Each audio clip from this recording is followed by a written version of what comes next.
Mesdames et messieurs, bienvenue à cette édition du journal. La RDC et le Kenya déterminés à mettre fin à l'insécurité à l'est de la RDC. Un engagement réitéré ce lundi 21 novembre 2022 lors d'un tête-à-tête entre Félix-Antoine Tshisekedi et son homologue kenyan William Ruto en séjour à Kinshasa. Un militaire FARDC décapité après l'attaque des deux positions des FARDC par les Maïmaï dans la nuit du dimanche 20 au lundi 21 novembre 2022. La société civile de Butembo appelle les Maïmaï à combattre plutôt les ADF et les M23 qui déstabilisent l'est du pays. Les territoires des Bagata et Kwamount sont également concernés par l'opération d'enrôlement des électeurs, une affirmation faite par Paul Mohindo, rapporteur de la centrale électorale, lors de la cérémonie des lancements de la formation des agents électoraux dans le Kwilu. Une fois de plus, bienvenue à cette édition du journal. Nouvelle session d'information sur Digital Congo Télévision. Mesdames et messieurs, bienvenue à cette édition du journal. Tête-à-tête, Félix-Antoine Tshisekedi et son homologue kenyan William Ruto qui ont réaffirmé ce lundi 21 novembre 2022 leur engagement à mettre fin à l'insécurité à l'est de la RDC. William Ruto a rassuré son homologue congolais Félix-Antoine Tshisekedi de l'engagement de son pays à poursuivre les déploiements de ses troupes et à opérationnaliser la force régionale en vue d'endiguer les groupes armés qui pilulent dans la partie est de la République démocratique du Congo comme convenu dans l'accord de Nairobi. C'est un reportage que nous proposent Bijou Idi Kalemo et Kevin Wami.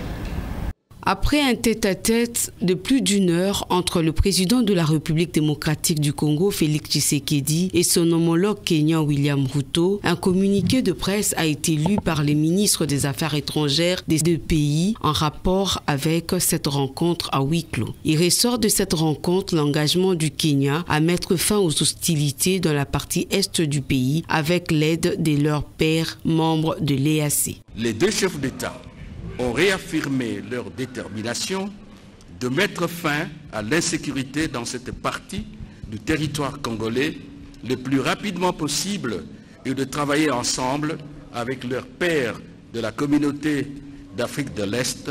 Une conférence de presse en est suivie et tenue conjointement par le président de deux pays. À la question de savoir si la présence des troupes kenyanes est offensive ou diplomatique, le président Ruto a été clair. Leur troupe est une force dissuasive. Pour le président Félix Tshisekedi, la présence de William Ruto à Kinshasa est le symbole d'excellentes relations entre les deux pays. Et l'arrivée étant attendue des troupes kenyanes par les Congolais pour éradiquer les groupes armés qui pilulent dans la partie est de la République démocratique du Congo en général et les M23 en particulier déçoit un grand nombre de Congolais car ces derniers prétendent ne pas préconiser l'option militaire. Interrogé sur la question, les députés provinciaux Mike Mukeba regrette cette erreur du chef de l'État car avec l'accord de Luanda qui a décidé du déploiement des troupes de l'EAC, il estime tout de même que le déploiement de cette force est une dissuasion et un moindre mal. Je propose de l'écouter, il est au micro de Fifi Kouchipo. Il a fallu prendre du temps, essayer de voir si nous ne pouvions pas aller chercher un allié, l'Angola par exemple, qui viendrait là, pas en tant que SADC, mais en tant qu'Angola, pour nous apporter l'appui militaire. Mais il est difficile d'espérer avoir cet appui militaire de la communauté est-africaine qui elle-même favorise la voie de conciliation. Donc il faut considérer que cette force qui arrive est une force tampon et elle l'a dit, elle va favoriser le processus de Luanda et le processus politique et diplomatique de Luanda et de Nairobi. Donc c'est clair, elle n'est pas là pour faire la guerre. Donc c'est vraiment clair et encore qui se pose un problème de financement. Les Kenyans vont financer ces opérations-là eux-mêmes jusqu'à quand?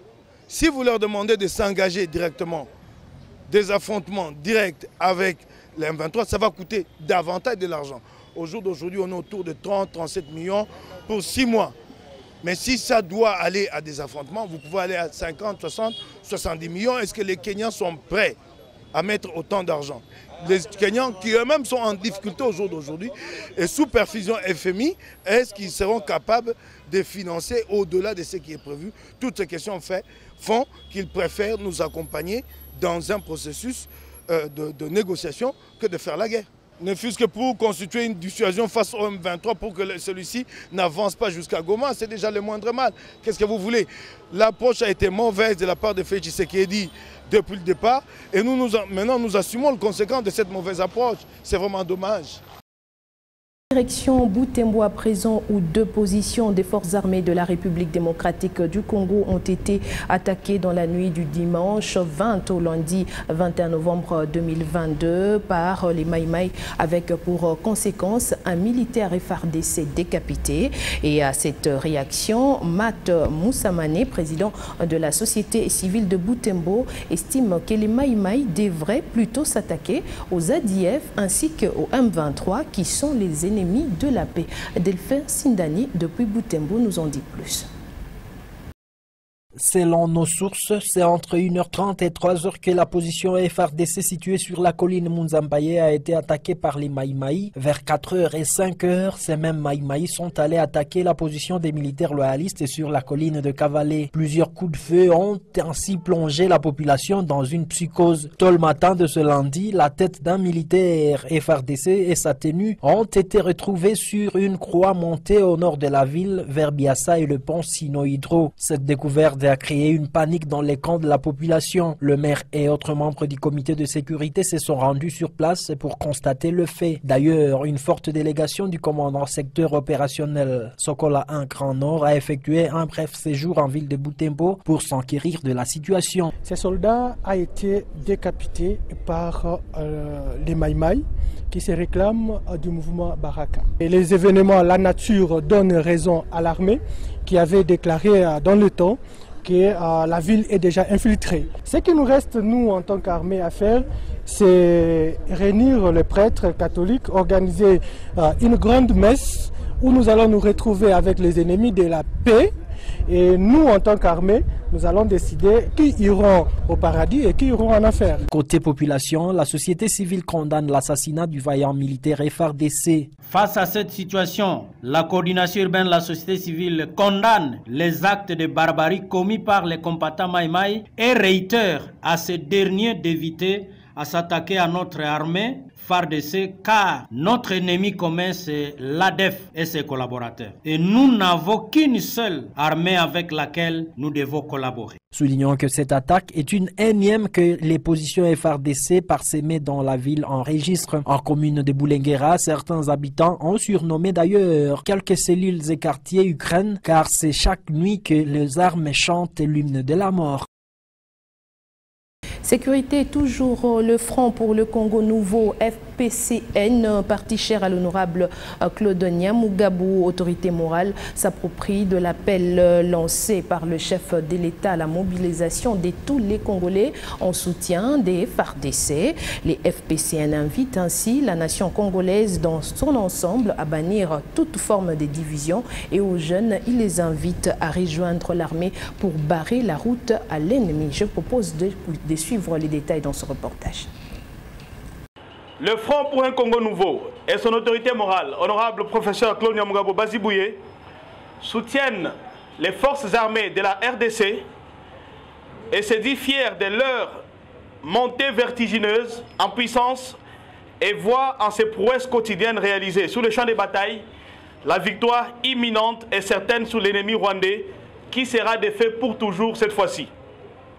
Toutefois, le FPCN soutient les efforts diplomatiques appréciables menés par le chef de l'État, Félix Tshisekedi, et l'encourage à ne ménager aucun effort pour doter la République démocratique du Congo d'une armée ultra dissuasive pour décourager toute éventuelle nouvelle aventure de ses voisins provocateurs. Le Front pour un Congo Nouveau appelle tous les Congolais à l'unité, la vigilance maximale face à cette lâche agression de notre pays, à ne pas céder au discours xénophobe afin de barrer la route à la politique d'auto-victimisation utilisée par l'agresseur pour s'attirer souvent la sympathie internationale.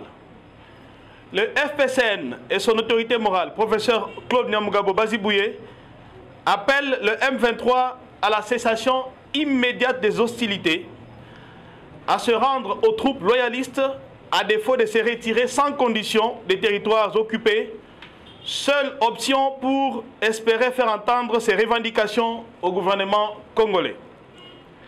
Le FPCN met en garde le Rwanda et le rend entièrement responsable des milliers de morts en cours dans l'est de la République démocratique du Congo. Le Front pour un Congo nouveau condamne enfin le silence coupable et complice d'une partie de la communauté internationale face au génocide susvisé, dénonce et exige la levée immédiate et sans condition du régime injustifié de notification sur l'achat d'armes par le gouvernement congolais.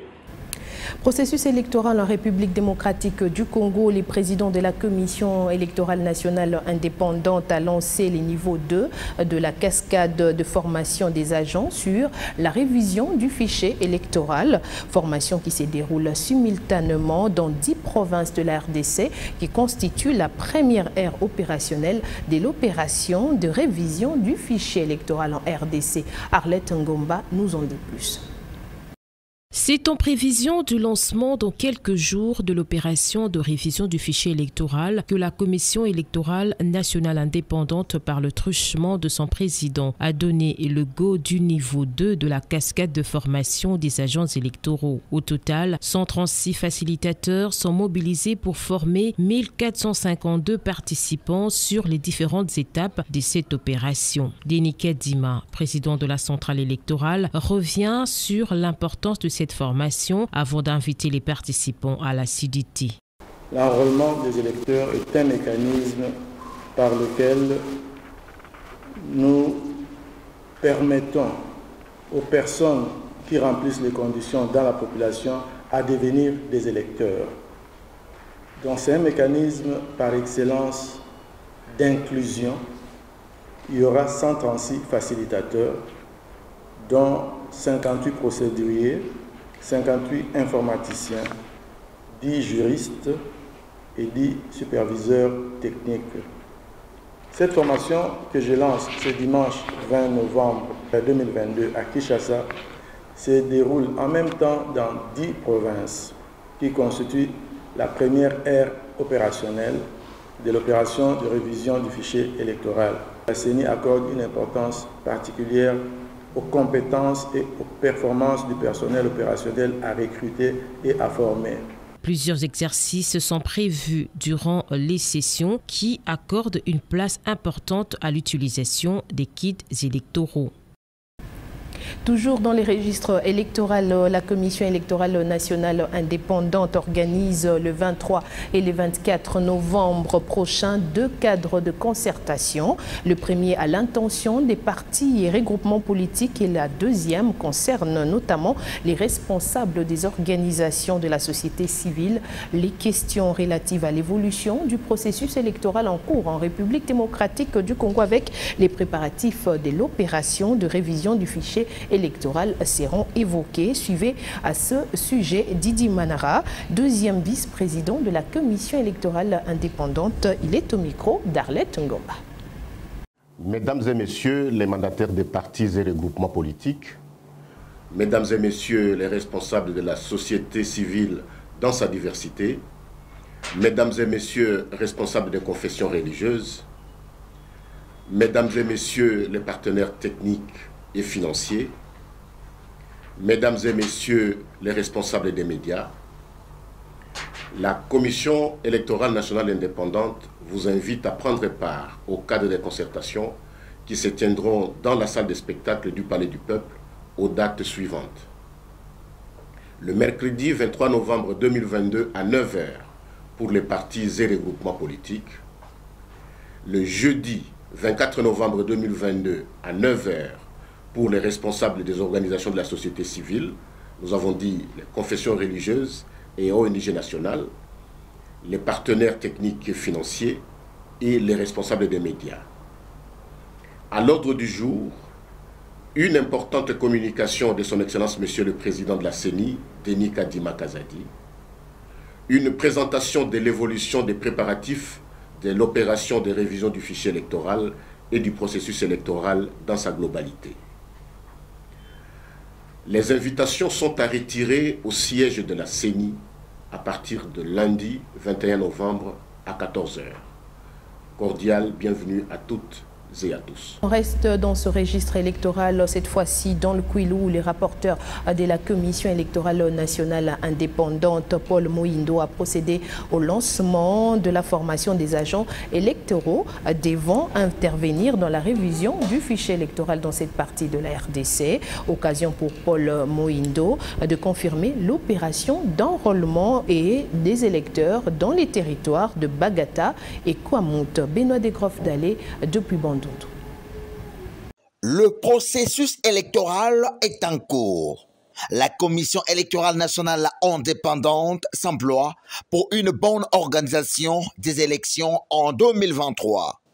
C'est ce que justifie la visite du rapporteur de la Commission électorale nationale indépendante, Paul Mohindo, à Bandunduville, chef-lieu de la province du Kwilu. Aussitôt arrivé à Bandunduville, le secrétaire exécutif provincial de la CENI Kwilu, Jean-Robert Mouyense, a conduit le rapporteur de la CENI chez le vice-gouverneur du Kwilu, Félicien Kiwai, avant de visiter quelques locaux et matériels de la CENI Kwilu. Au centre Ntombois de Bandunduville, Paul Mohindo, en présence du vice-gouverneur du Kwilu, des membres des partis politiques et du comité provincial de sécurité procèdent au lancement de la formation des agents de la CENI devant intervenir à la révision du fichier électoral. Préparons pour que ceux-là qui vont être formés soient capables de pouvoir rendre un service de qualité à la population. Raison pour laquelle nous mettons beaucoup plus d'attention sur la formation. L'enrôlement, c'est dans quelques jours à la population de se préparer. Quant à l'enrôlement dans les territoires de Bagata et Kwamouth, Paul Mohindo précise ceci. Nous croyons qu'avec tous les efforts diplomatiques et militaires déployés par les commandants suprêmes de nos armées, donc nous allons prendre des dispositions pour que les populations de ces entités ne puissent pas être exclues. Notez que cette formation a une durée de 7 jours.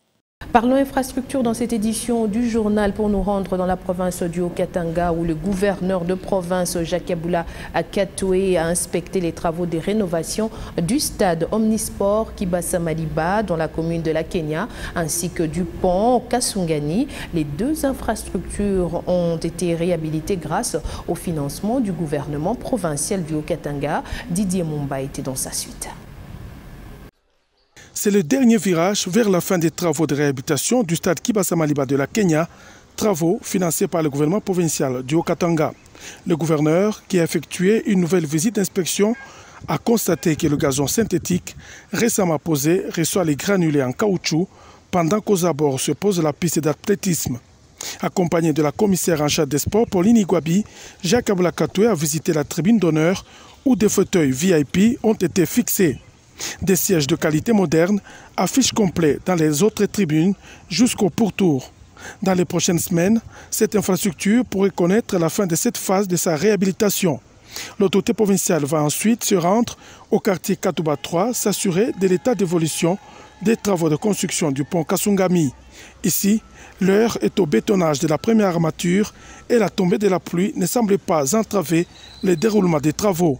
C'est dans une pirogue que Jacques Aboula Katoué a constaté la peine quotidienne de ses administrés des quartiers Katouba, Salongo et Kachamata, obligés de traverser cette rivière avec autant de risques de noyade. Le président de la République voudrait qu'on travaille pour notre population. Il voudrait que nous puissions trouver des solutions aux problèmes de la population. Le problème qui se pose ici, donc c'est un problème primordial pour nous, c'est une priorité zéro. Donc d'ici peu, nous allons assister au lancement des travaux. Sa présence est déjà un ouf de soulagement pour de nombreux jeunes accourus chanter et demander un pont à leur gouverneur qui leur a donné sa parole d'honneur qu'il y posera une infrastructure viable.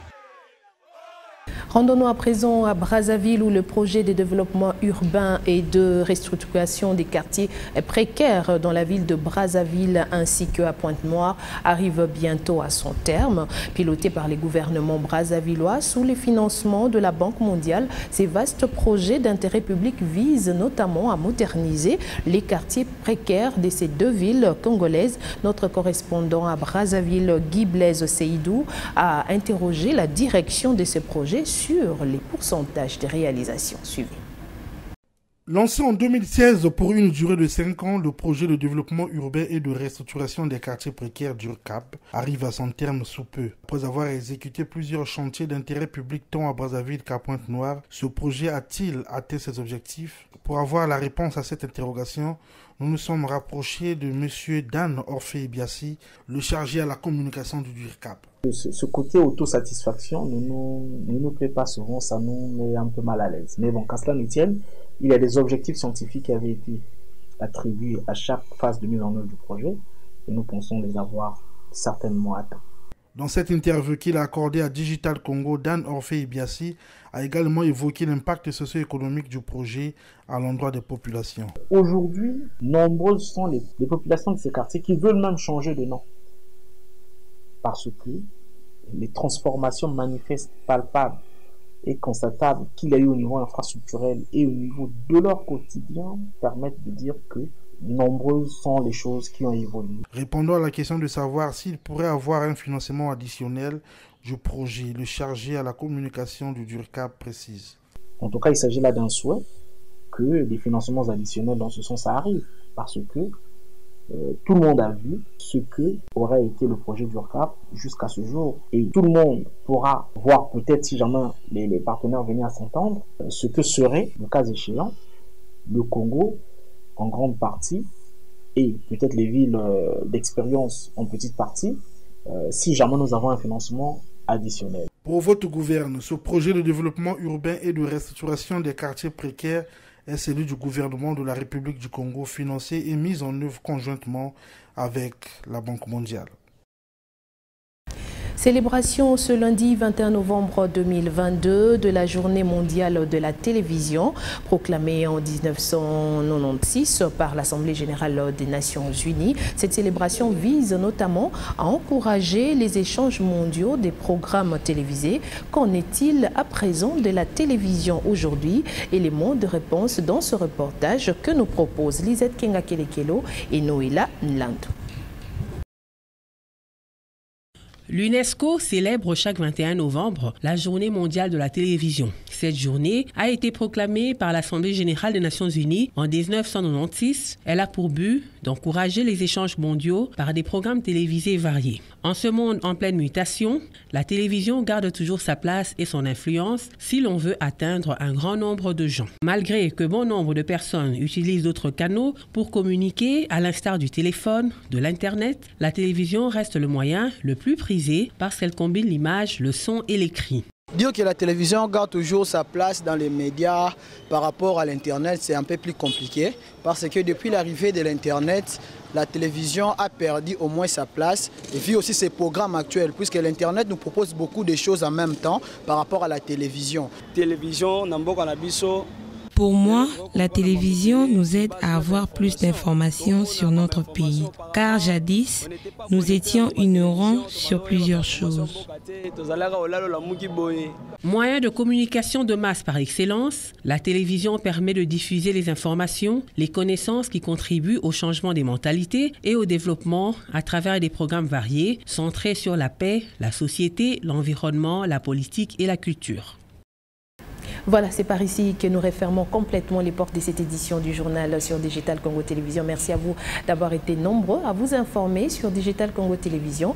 Bonne suite de programme sur votre antenne.